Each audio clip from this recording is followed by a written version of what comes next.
All right, we back for another conversation, man. Today we're gonna talk about hype and watches. Recently, Swatch announced a collaboration between itself and Audemars Piguet, and it's kind of got the internet, not necessarily the internet, but there's DDG posted about how the Swatch AP collaboration to him felt like it lessened the value of his AP watch collection, stating that he had AP watches that range from the low end to upwards of $200,000. And of course, there's some resale tax put on that. It's a very interesting conversation. So I saw this, had a conversation with a cohort of mine, and then I began to kind of dive into what may be. Now, this is going to be a very interesting release in Houston. May 16th, they release this collaboration. It's an in-store release only, so no online. You don't have to worry about anybody buying and getting all the watches and reselling them at a high value. If you want to buy this watch and resell it, you're going to have to physically go to the Galleria and wait in line, potentially at the Swatch store. Looking at the mock-ups I've seen and then one of the teasers from Swatch, this is an okay looking watch. Now, I still have concerns and questions about, the movement. Like, I don't know exactly what's being lent from whom.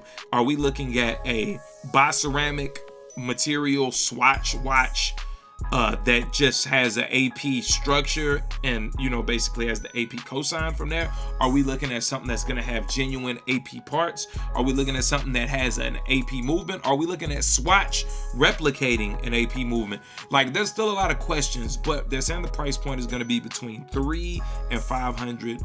I don't know if it's accurate, but I've seen the mock-ups that show about 8 different colors, and some of them look good, I ain't gonna lie. Royal Pop is what it's called, but so it's a play on the Royal Oak, and I'm not incredibly familiar with a lot of Swatch's watches. Of course, everybody knows Swatch watch. I do know that Swatch owns Omega, so if you like Omega watches, you're already dealing with Swatch products. If you don't necessarily like Swatch products, I also did a little bit of research. So in the past, and I'm talking decades, Swatch has been around forever.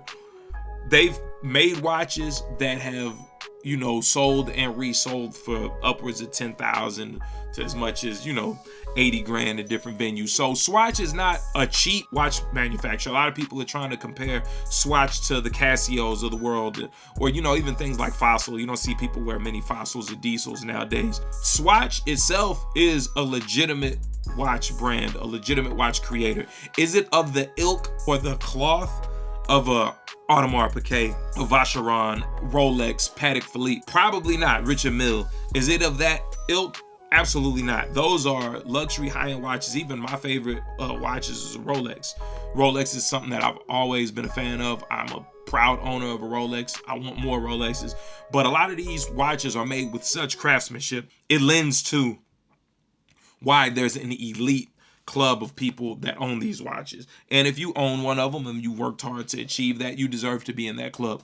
So I can see why some people in the Audemars Piguet community are maybe upset that someone's going to spend $300 to $500, to have a similar authentic looking, whether it's Audemars Piguet Swatch or Swatch Audemars Piguet, let's just start saying AP from here on out, on their wrist.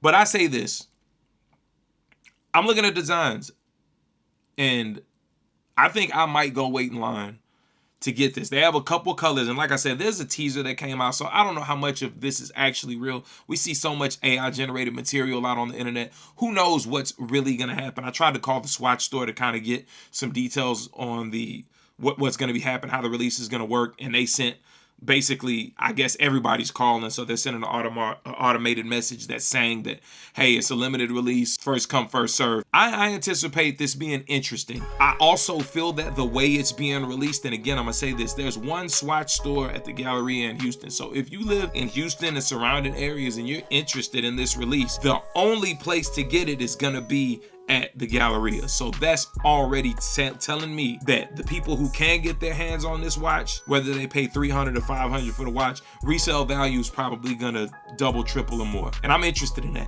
They have a couple of colors that I found very dope too. So I want to dial back and I want to talk about precision luxury items. Rarity, scarcity.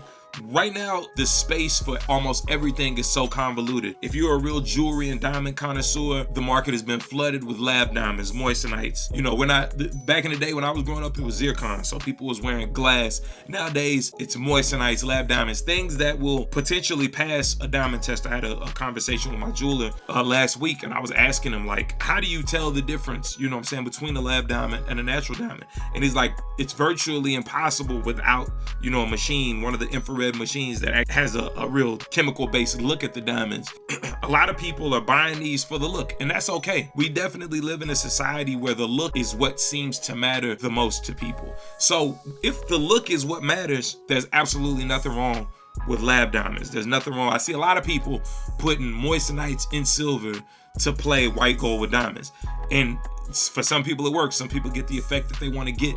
The super clones are wilder than ever. You're seeing TikTok videos and YouTube videos of people taking super clones to major dealers and retailers. And some of these jewelers who've been in the profession for 20 to 30 years are being fooled by some of these watches. Like every year they get closer and closer to where at some point they're going to be making clones that are maybe inherently better than the authentic versions, depending on the materials. I mean, stainless steel is stainless steel. Now, obviously, when you start talking about precious metals like your golds, your platinums, things of that nature, there's no substitute for the real thing in that regard. That's kind of shifting over to like the rep game and shoes. Like reps absolutely killed the exclusivity in tennis shoes. You got sites like DDG where a lot of people are going to buy a lot of the replica luxury pieces, Louis Vuitton, Gucci, because some people really just care about the look. Me personally, I've never been a person who quote unquote the look mattered to. I always like the value in things. If I invest in something, all that really matters to me is as valuable or more valuable than what I've invested into it. So if I go to buy a luxury watch like the Rolex I own, I know if I ever want to get a better Rolex, a different Rolex, or go a different direction, I'm pretty much going to be able to take that watch and get somewhere in the ballpark of the value I spent on it. Same with gold and natural diamonds. You buy gold and natural diamonds. I've had in a lot of cases, jewelry that I purchased cheaper go and resell for more because the value of gold is peaking and going up and up and up. So that's something that you can always feel comfortable with. If you buy it in an honest market, you're always going to be able to get the value back or close to value back in what you spent in real gold and on natural diamond. Now, when you start playing the Fugazi game, hey, a lot of that stuff is not going to be worth much more than a paperweight when it's all said and done. But it all depends on what you're going for. If you want money back, then you go for money back. If you want look, then you go for look. And look is all some people care about. I want to take this time to take my hat off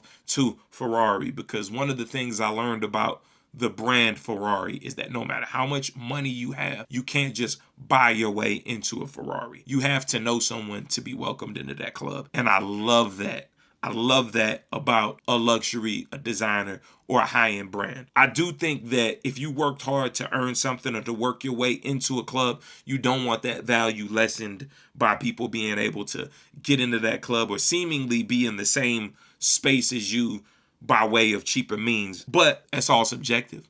Again, I don't own an Audemars, so I'm really not partial either way. I will say this, with this collab, I am very much so leaning on going to the Galleria and waiting in line for this watch, which is something that I cannot recall ever doing for anything. This is going to be interesting. So that goes to say, guys, do what makes you happy, do what you love.